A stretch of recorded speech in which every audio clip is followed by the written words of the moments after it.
People on the outside who don't either do our sport or don't do it to the same level look at the things we do and they put a kind of an impossibility label on it. But really what we're doing is we're trying to find things that are on the margins of what is possible for us.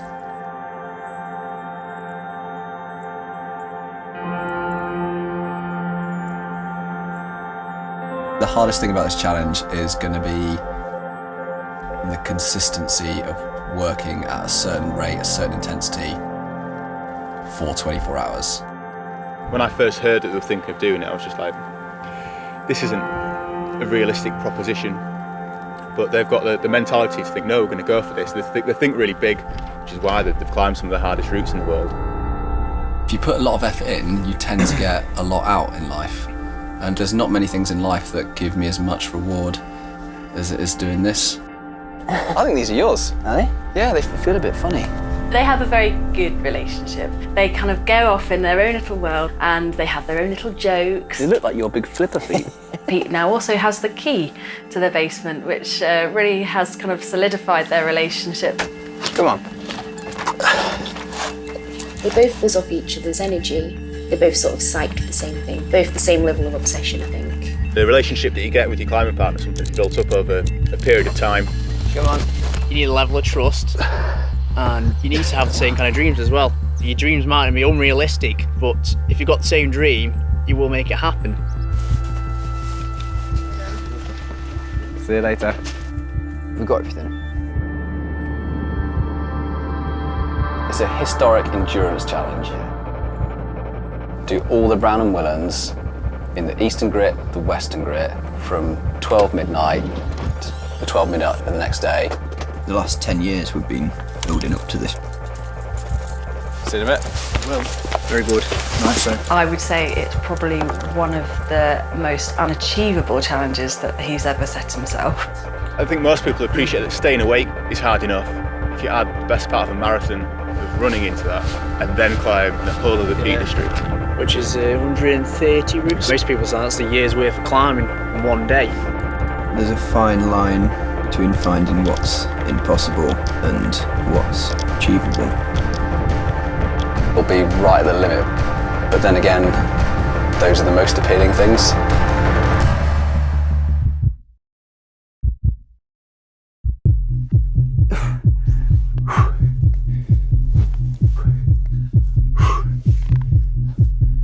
Okay, I'm off. Oh, I only just got that skin in my teeth there. Ooh.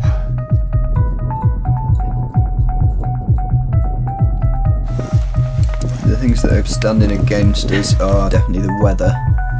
It's somewhere around 20 miles, and me and Pete don't really do long distance running. It's going okay. It was a little bit scary, a couple of routes soloing. I was rushing way too much. I've done very little soloing in the dark. Solo climbing is basically climbing without ropes, without protection. It's quite a pure form really. All you need is a chalk bag and a pair of rock boots.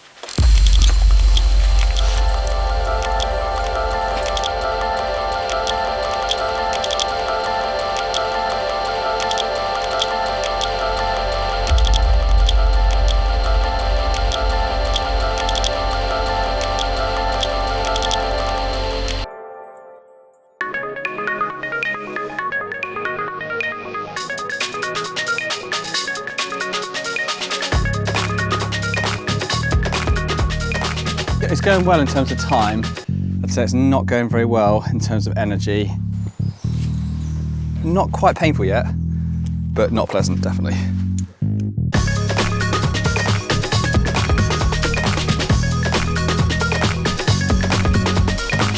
Just gotta keep going, haven't you? Just keep going.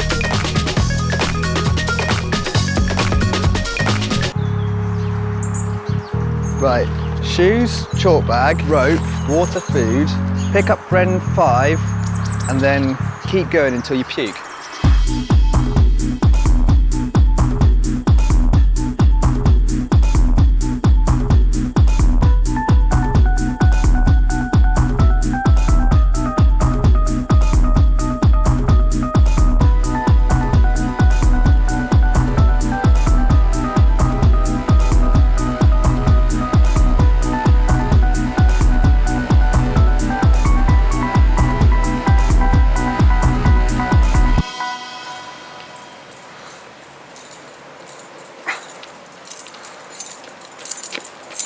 The style of routes that we're doing is a brutal style of climbing, kind of really physical, not delicate ballerina, really. Everything really flipping sore. Ow, ow, ow, ow. It's always fun doing it with Tom, so you can watch him suffer. In the end, the pain is transient and it will go away as long as you can deal with it right now and you think it's just part of the process. I'm too old for this.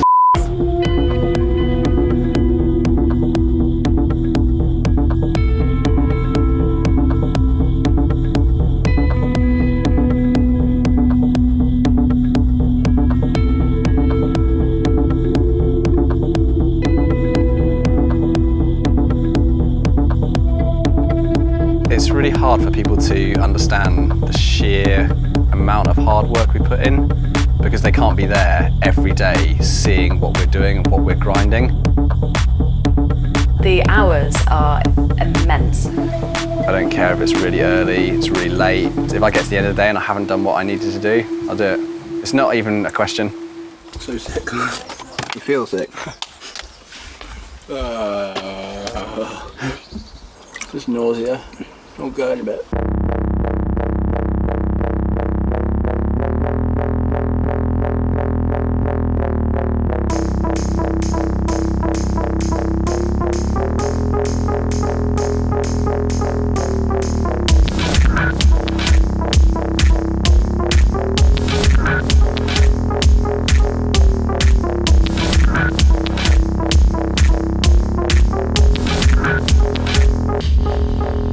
I started climbing originally because I wanted to get over my fear of heights. It's never gone away really by any means. It's just a bit more controllable. I've got better mechanisms for dealing with it.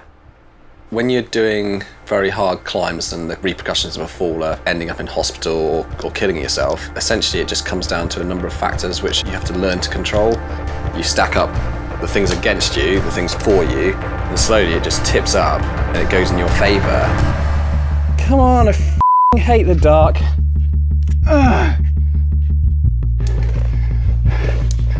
We've done 2 in about an hour. Could be in trouble.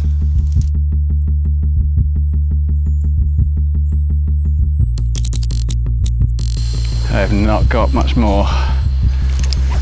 I like suffering, but I've just started to get into the really unpleasant part of the suffering. I think class 2 fun, they call it. Yeah, that's something. Something you enjoy afterwards. I think I only really think of failure and it all going wrong and it's not going to happen when it actually goes wrong. Ooh, come on, climb better.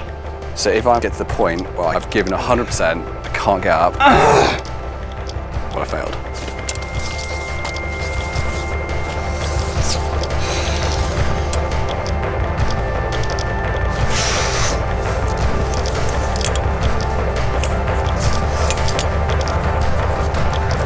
Getting tiring now, isn't it? Yeah.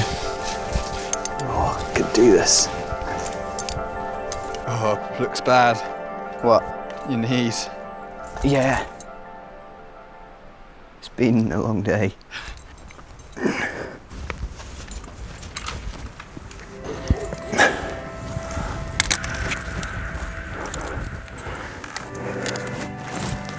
They're definitely quite crazy, you know, to think of these things and to enjoy the type of climb that it is, which a lot of people would think of as being quite painful climbing.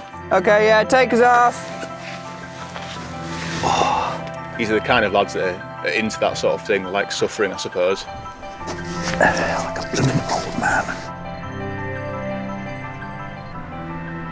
He's just so driven to succeed and nothing gets in his way. Okay, climb it!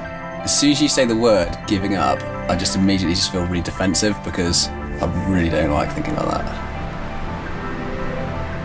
But you shouldn't even set out with the thing in the first place if you thought you were going to give up.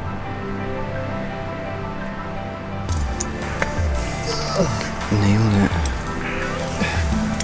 Need to get the clock out. Yeah. So 10 hours, 36 minutes. No, 22 you mean.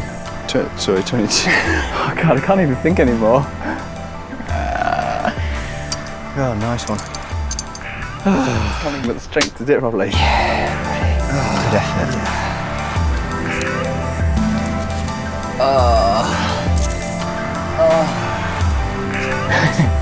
That was a beefy one.